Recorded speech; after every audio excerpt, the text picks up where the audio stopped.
These are the top 5 lessons I've learned after selling $1 million on Etsy. And the first thing is to focus on research. It's just so important. And the reason for that is this comes from experience. But like in the beginning, I listed 500 listings a month because I equated effort with results, and they do not go together because like you have to go into where the demand is. There are so many aspects to research, but if you just boil it down to the most important part, I think it's important to just focus on the Printify insights. So Printify these days, if you sell like 20 sales or more, I think, you get access to these Printify insights. And what these basically are, it's data on what's currently selling the best on the platform, but also like on your own store too. But the most important part is that you can see which exact products are selling the best on the platform.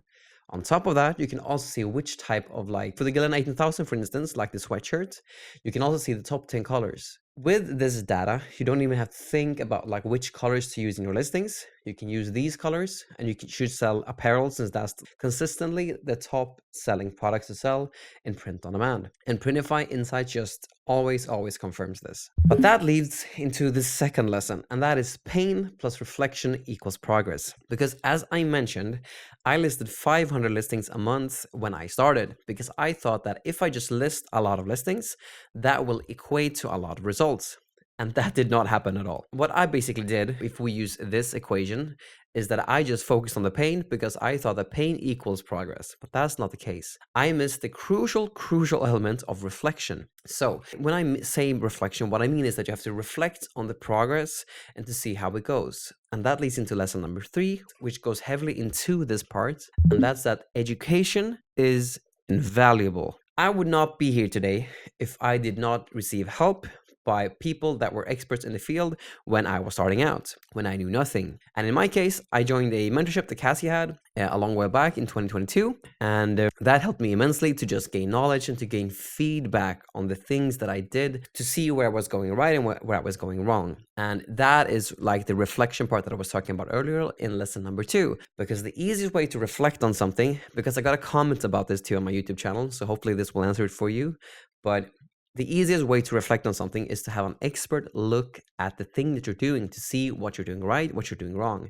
Because you have these preconceived conceptions that you don't, like you think that some things are the way they are, and you think that if you approach it like this, a common thing that I hear all the time that I also thought when I started was that I should use different mockups than all the other stores to stand out. And that's a false preconceived conception that I all too had in the beginning. I tried it, it didn't work. When it comes to mockups, you gotta focus on proven mockups, but the only way to know that is to have an expert look at the stuff that you're doing, which is also why I created the Creative Seller Mentorship, which is now live. If you want to know more about that, there's a link in the description for that.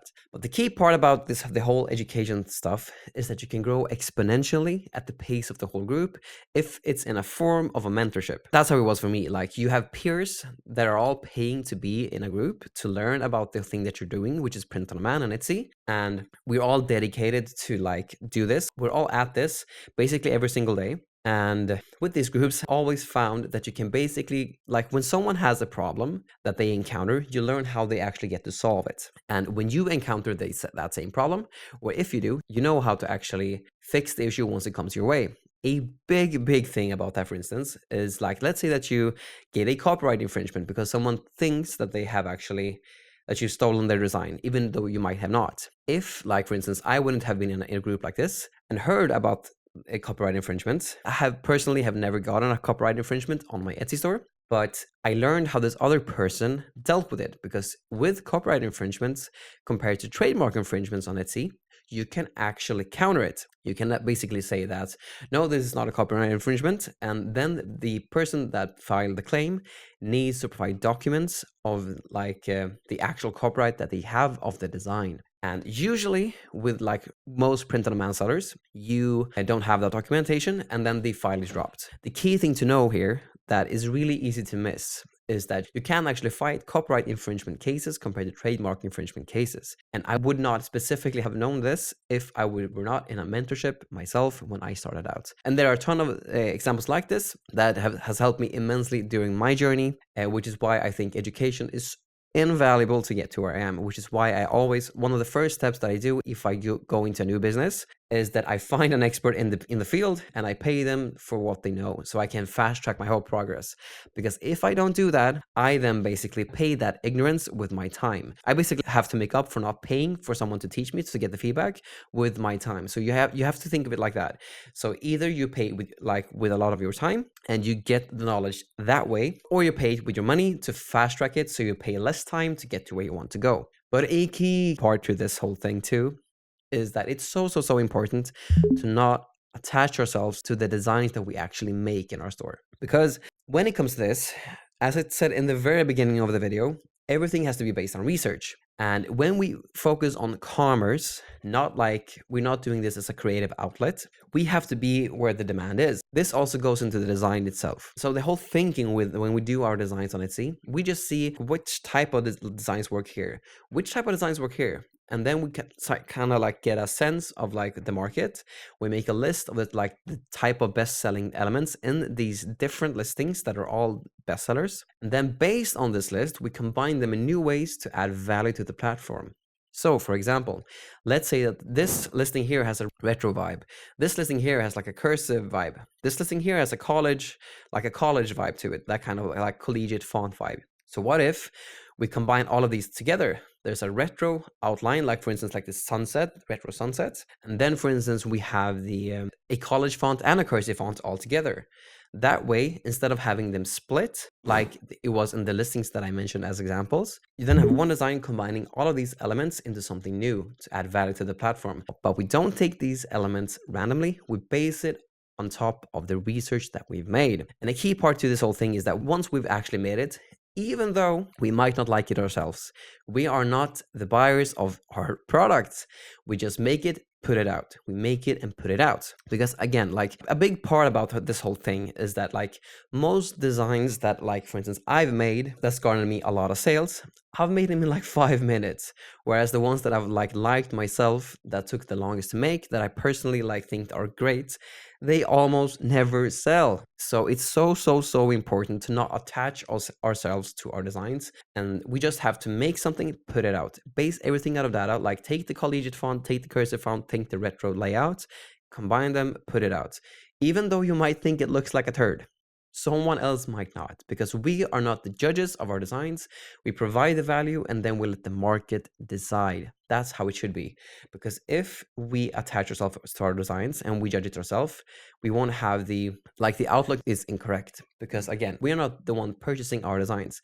The customers are, and it's those that we need to adhere to. And that leads me into the last lesson, which I think is probably the most important one here, and that is about the Dunning-Kruger effect. So this is the Dunning-Kruger effect, and what it basically is that once we see something new, POD for instance here, we have this big enthusiasm and just think that, okay, this is a great opportunity.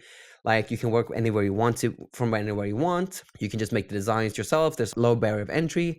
So many good things with this whole business model, and you don't have to buy an inventory and stuff like that, which you have to do if you did a brick and mortar shop. So great opportunity, you love it so much. That's this part, the absolute first part of the Dunning-Kruger effect. And then in the middle here, it doesn't say so here, but in the middle here, you basically notice that, okay, this is a lot of work. There's a lot of things that needs to be done here. It's not that easy, but I think I can do it. That's usually like the thinking around the middle point here. So you notice that there's a lot of things to do, but you also notice the possibility of being able to do it. And then you go into the valley of despair, this little part here. So in the valley of despair, you're at the very bottom. Nothing is working. You're doing so much things and you just feel that, okay, this really sucks. You might try to work at it, but you still just have a big feeling that, okay, this is really hard. Nothing is working. I've tried everything and this is not working at all. And a lot of people, this part here, for me, when it came to POD, it lasted about probably around 2 years, this part here. Because again, if you think of the valley of despair like a bridge, in order to create a bridge and to be able to walk over the bridge, you need so many different parts of the bridge. You need the foundation of the bridge. You also need the first steps. But let's say that you've gone halfway with the whole bridge, you still can cross the bridge, because you will fall down in the middle. The bridge isn't complete yet. And that's how it is with business. You need every single part of the business to be able to actually do it. You can't be successful with a business if you don't know every single part. But the good thing is that once you actually have every single part of this bridge, you can cross it, and then you can basically hit this part here of the Dunning-Kruger effect once you have the whole bridge and all the knowledge you need, because then things are actually working out at this stage. Once you've completed the bridge and once you have all the fundamental knowledge. And after that part, you hit a plateau where it's sustainable and it works for you. But the key thing here is that once you've actually like created half the bridge, a lot of people just feel that nothing is working, even though that you're on your way, even though that you might not see like the immediate results that you want to have. You have to wait until the whole bridge is finished. But a lot of people, they feel that, okay, this isn't working. So let's just find another opportunity that is probably better and easier. And when they do that, they see another thing here. Then they see all the perks with this other idea, and they just reset this whole package here. They go through the valley of despair a bit, and then they just go back to the peak of enthusiasm. And the key thing to know here is that even with the other like opportunity that you find that might seem easier, that might seem better, like at face value, you will still hit the valley of despair with the new one too, because the grass is generally not greener on the other side.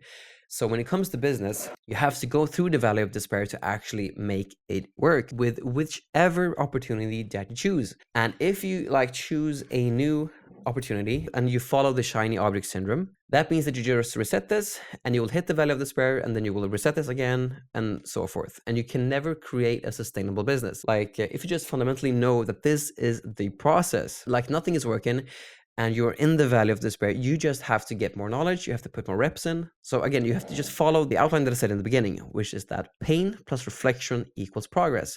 So you do more, you reflect on it, and then you make progress. You do more, you reflect on it, and you make progress. And just for reference, like I redid my listing images because they did not work at all for a long time. And I redid them about 10 times. And again, I did about 500 listings a month. So I redid all of my listing images for thousands and thousands of listings each time. It was not easy. It was a huge pain to change these listing images, like each time. I did it for every single like listing that I had, and there were thousands of them. Once I basically changed my listing images around 10 times, somewhere around there, I hit something that actually worked. That's one part of the bridge that made me able to actually get out of the valley of despair. But again, like the listing images is one thing, the design is one thing, the offer is one thing. There's just so many variables to it, and all of them needs to co-align in order to just prosper and get out of the valley of despair. But if you know you're in it, you can always get out of it. If you just know that pain plus reflection equals progress, and that you can always fast track it. If you get help from someone that just is an expert in the field that you trust, and you are able to follow their advice without deviating from it, and with all of that, you can push through, but you just have to know that this is the actual process of just doing the whole business thing. You have to get out of the valley of despair, so you're not just resetting to the peak of enthusiasm. But yeah, as I mentioned, there are so many things that we need to learn with this whole business, which is why I think you would be interested in this video right here, because it goes through the lessons that I've learned after posting 10,000 Etsy listings. And so if you like this video, I think you'll find a lot of value in this video too. I'll see you in the next one.